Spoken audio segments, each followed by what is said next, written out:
شوفي. أستاذ أرجوك أستاذ، صدقني ما بقى عندي أمل بغيرك، وإذا أنت ما ساعدتني معناها أنتحر. ساعدني أرجوك أستاذ. عفاف، انت تعرفين مركز في حساسية الشك، وبعد ذلك انا مراقب، واي خطوه اخطوها لازم تكون محسوبه زين، وهذا الامر خطير وصعب. أستاذ ليش قابل أني جرثومة؟ لو بنت الشارع حتى تخاف من عندي أستاذ. أستاذ أنا بنت ناس وبنت عائلة وبنت ناس محافظين على شرفهم وتقاليدهم أستاذ، وأنت بيدك ذبحتني. انا مو ضد هذا، وما اتهمك على الاطلاق، بالعكس اعرف اخلاقك زين، اعرفك كل زين، بس اللي تطلبين من عندي صعب يا عفاف، فهميني. أستاذ أنا اشتغلت يمك سنتين وأنت تعرف بأخلاقي واستقامتي أستاذ، ساعدني الله يوفقك أستاذ.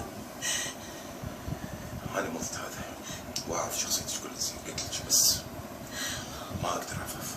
وعلى يدك أستاذ، تقدموا لي ناس من الشركة وداخل الشركة ورفضتهم، بس مو لأن بيهم شي، لا، بس لأن كان عندي هدف واحد، هو قلب واحد سلمت الإنسان حبيته.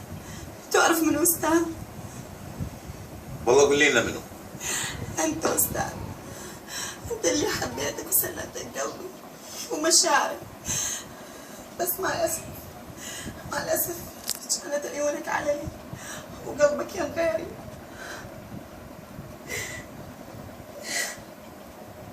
فعلا انا كنت اعمى بصير، فعلا انا كنت ما اشوف. لا لا تبكين كافي، لا تبكين كافي، مو هديتي حيلي، كافي لا تبكين.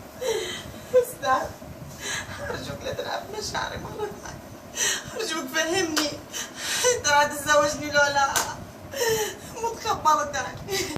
يعني لازم عش الزوجية؟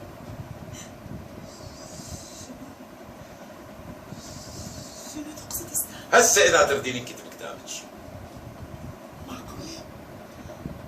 معقول هذا الحكي؟ طبعا معقولة. هسه تعتبري نفسك زوجة محترمة لرجل محترم بعد توجيه. يعني هسه أني زوجتك؟ بصحتك. بالعافية حبيبي. قومي قومي قومي خلي